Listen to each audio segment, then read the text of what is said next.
Praise the Lord. ஆண்டவராகிய இயேசு கிறிஸ்துவின் நாமத்தில் உங்களுக்கு என் அன்பின் வாழ்த்துதலை தெரிவித்துக் கொள்கிறேன். என கருமையான தேவ பிள்ளைகளே, ஒவ்வொரு நாளும் இந்த யூடியூப் மூலம் உங்களை சந்திப்பதில் நான் மிகுந்த மகிழ்ச்சி அடைகிறேன். இந்த ஆடியோவை நீங்கள் கேட்டு தேவ ஆசீர்வாதத்தை பெறுவது மட்டுமன்றி, உங்களுக்கு அறிமுகமானவர்கள், உங்கள் நண்பர்கள், உங்கள் உறவினர்களுக்கும் இந்த ஆடியோவை அனுப்பி தேவனுடைய நாமத்தை மகிமைப்படுத்தும்படி உங்களை அன்புடன் கேட்டுக்கொள்கிறேன். இந்த நாளிலும் 1 சாமுவேல் 21 அதிகாரம் முதல் வசனம். தாவீது நோபில் இருக்கிற ஆசாரியனாகிய அகிமெலேக்கின் இடத்தில் போனான்.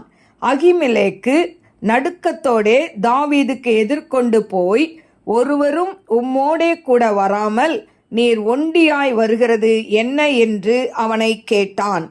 தாவீது ஆசாரியனாகிய அகிமெலேக்கை பார்த்து, ராஜா எனக்கு ஒரு காரியத்தை கட்டளையிட்டு, நான் உன்னை அனுப்பின காரியமும் உனக்கு கட்டளையிட்டதும் இன்னதென்று ஒருவரும் அறியாதிருக்க வேண்டும் என்று என்னோடே சொன்னார்.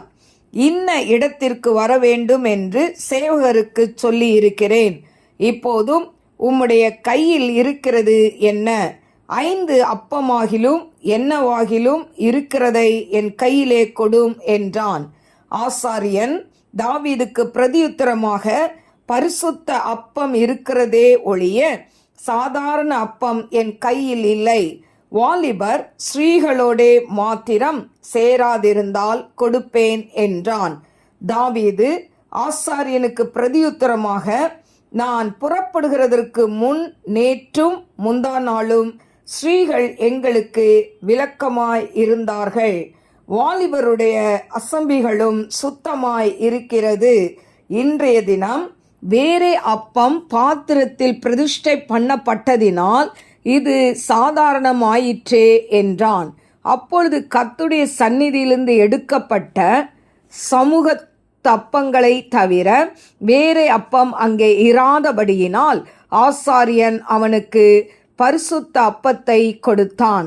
அவைகள் எடுக்கப்படுகிற நாளிலே அதற்கு பதிலாக சூடான அப்பம் வைக்கப்படும்.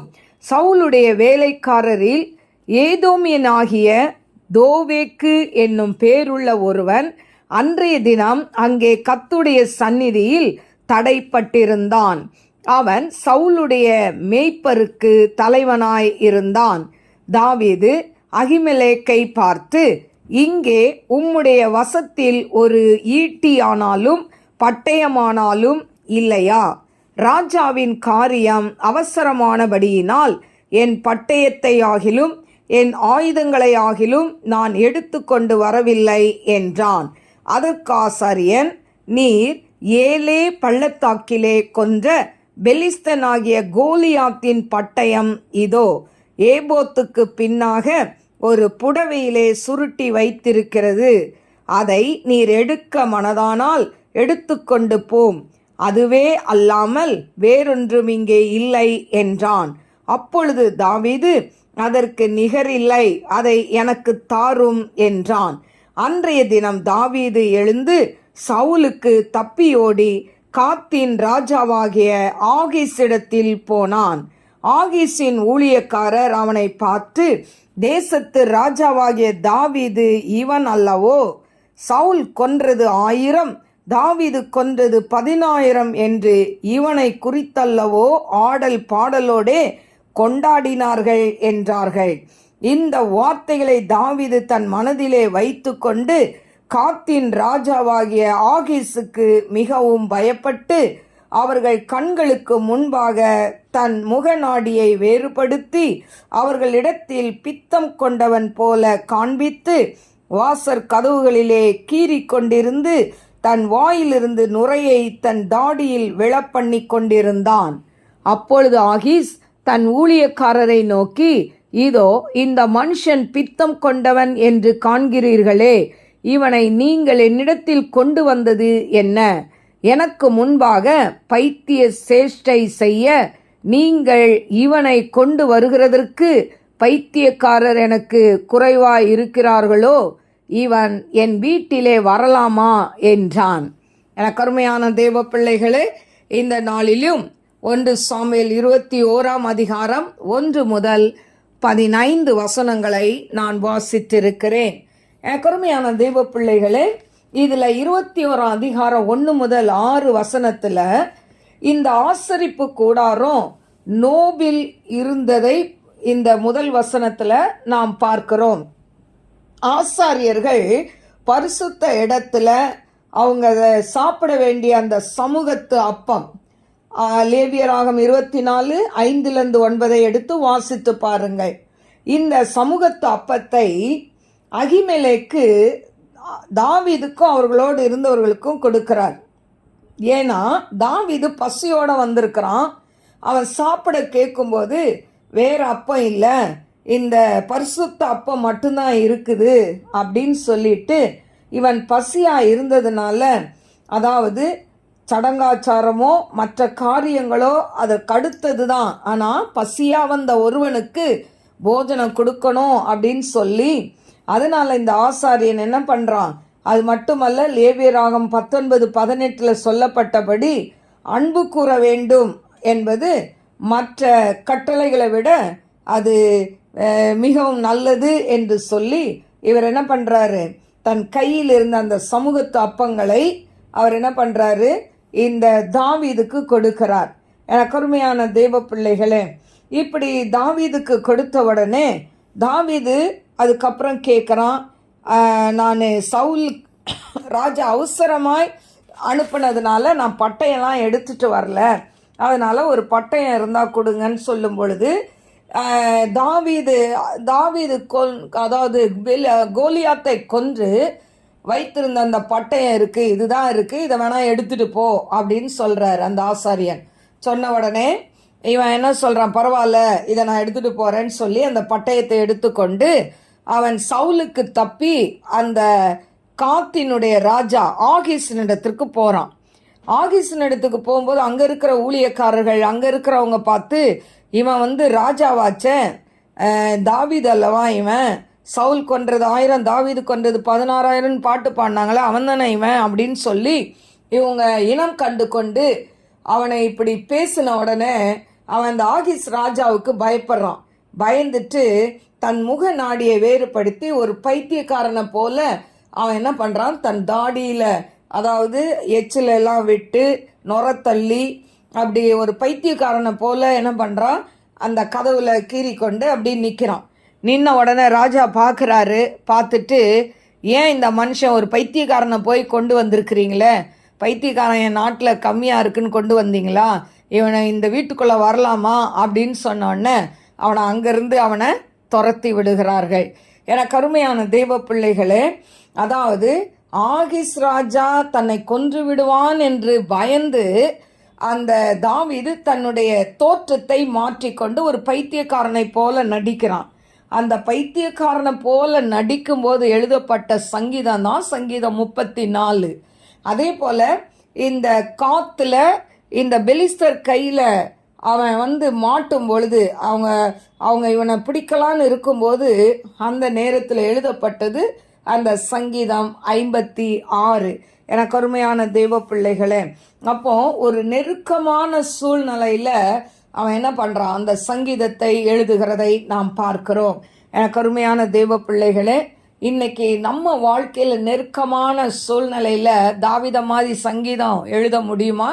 நம்ம அதாவது நல்லா இருக்கும்போது பாடல்களை பாடுவோம், ஆனால் நம்மளுக்கு ஒரு பிரச்சனை போராட்டம் வரும் பொழுது நம்மளால் பாடக்கூட முடியாது. அப்போ எனக்கு அருமையான தெய்வ பிள்ளைகளே, எந்த சூழ்நிலையிலும் நாம் ஆண்டவரை துதிக்கிறவர்களாய் மாற வேண்டும். ஆண்டவரை துதிக்கணும் எல்லா சூழ்நிலையிலும். நெருக்கத்தின் நேரத்திலேயோ, உபத்திரத்தின் நேரத்திலேயும், கண்ணீரின் நேரத்திலேயோ, வேதனைகள் பிரச்சனைகள் உன்னை சூழ்ந்து மலை போல சூழ்ந்து நிற்கும் பொழுதும் நம்ம ஆண்டவரை என்ன பண்ணணும், பாடி துதிக்க வேண்டும். அதுக்கு தாவீது ஒரு முன் உதாரணமாக இருக்கிறதை வேதத்தில் நாம் பார்க்கலாம். எனக்கு அருமையான தேவ பிள்ளைகளே, தாவீது வாழ்க்கையில் எத்தனை நெருக்கங்கள் வந்தது.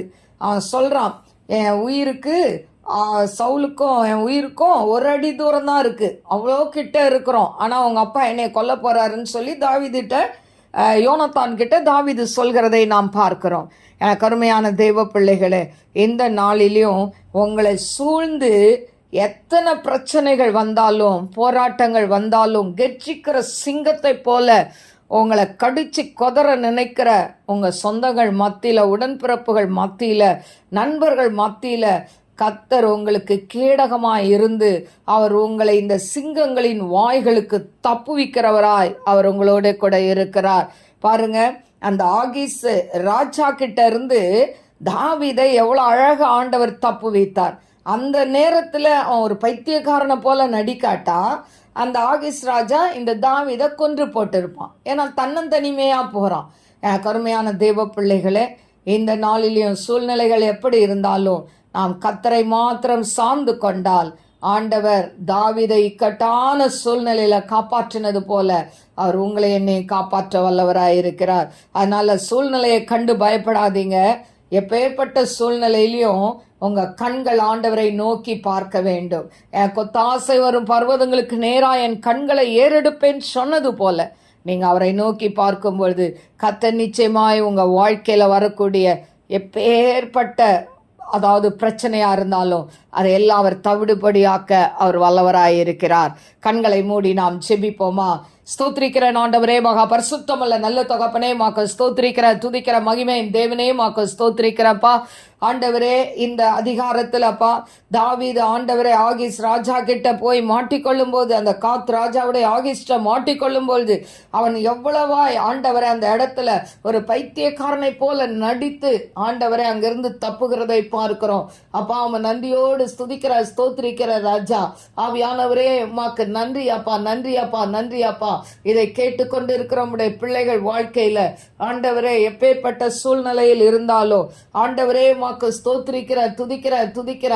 தாவீது சொன்னது போல நான் எப்பக்கத்திலும் நெருக்கப்படுகிறேன் சொன்னது போல எல்லா பக்கத்திலும் நெருக்கங்கள் இருந்தாலும் அப்பா உம்முடைய பிள்ளைகளை சிங்கங்களின் வாய்களுக்கு, கெர்ச்சிக்கிற சிங்கத்தை போல இருக்கிற மனுஷர்களுடைய வாய்களுக்கு ஆண்டவரே அப்பா, மனுஷர்கள் செய்கிற ஆண்டவரே வேண்டாத காரியங்கள், வில்லி சூனிய மாந்திரிக காரியங்கள் ஆண்டவரே அந்த வலையில அப்பா உம்முடைய பிள்ளைகள் அகப்பட்டு கொள்ளாதபடி தூக்கி நிறுத்துவீராக daddy. I shall be oh the right கபோலார் பேக்கரபா. ஆண்டவரே, இதை யூடியூப்ல கேட்டுக்கொண்டு இருக்கிற ஒவ்வொரு பிள்ளைகள் யார் யார் குடும்பம் ஆண்டவரே சேவனைனால கஷ்டப்பட்டு கொண்டு இருக்கிறாங்களோ அப்பா தகப்பனே, அப்பா சேவனைனால வேலைக்கு போக முடியாதபடி, படிக்க முடியாதபடி ஆண்டவரே திருமண காரியங்கள் தடைப்பட்டு கொண்டு, குழந்தை பிறக்கிற காரியங்கள் தடைப்பட்டு கொண்டு யாரெல்லாம் கண்ணீர் வடிக்கிறாங்களோ அப்பா தகப்பனை இதை கேட்டுக்கொண்டு இருக்கிறவங்க குடும்பத்துல உம்முடைய வல்லமை கடந்து போகட்டும். அந்த குடும்பத்துக்கு விரோதமாக ஏவிடக்கூடிய எல்லா ஏவல் ஆவிகளின் கிரியைகள் நாசனாக இயேசு கிறிஸ்து நாமத்தில் சபித்து பாதாளத்தில் கட்டுகிற ஆண்டவரை, இவர்களுக்கு விரோதமாய் செயல்படுகிற எல்லா மந்திர தகுடுகள் அக்கினியால் எரிந்து சாம்பலாகட்டும் ஆண்டவரை. ஐ கான்ஷியல் பிஹோதன் ஐ போலார் பேக்கரபா ரஹந்தராலர் பேக்கரபா. யார் யார் வயிற்றுல மாந்திரிக மருந்துகள் இருக்கோ இயேசு கிறிஸ்துவின் அதிகாரமுள்ள நாமத்து மூலம் அந்த வல்லமைகள் அக்கினியால எரித்து போடுங்க இயேசு சுவாமி. விடுதலையை கொடுங்கப்பா. உம்முடைய பிள்ளைகளை விடுதலையை கொடுத்து உம்முடைய நாமத்தை மகிமைப்படுத்துங்க டாடி. ஆவியானதாமே பெரிய காரியங்களை செய்யுங்கப்பா. ஒவ்வொரு பிள்ளைகளையும் வேலி அடைத்து பாதுகாத்து கொள்ளுங்க. எல்லா தடைகளையும் உடைத்து போடுங்க அப்பா. பிள்ளைகள் நல்லா படிக்க கிருபை கொடுங்கப்பா. உம்முடைய நாமத்தை மகிமைப்படுத்துங்க. ஆவியானதாமே பெரிய காரியங்களை செய்யுங்க. இயேசுவின் நாமத்தில் கேட்கிறேன் பிதாவே, ஆமென். God bless you. God bless you.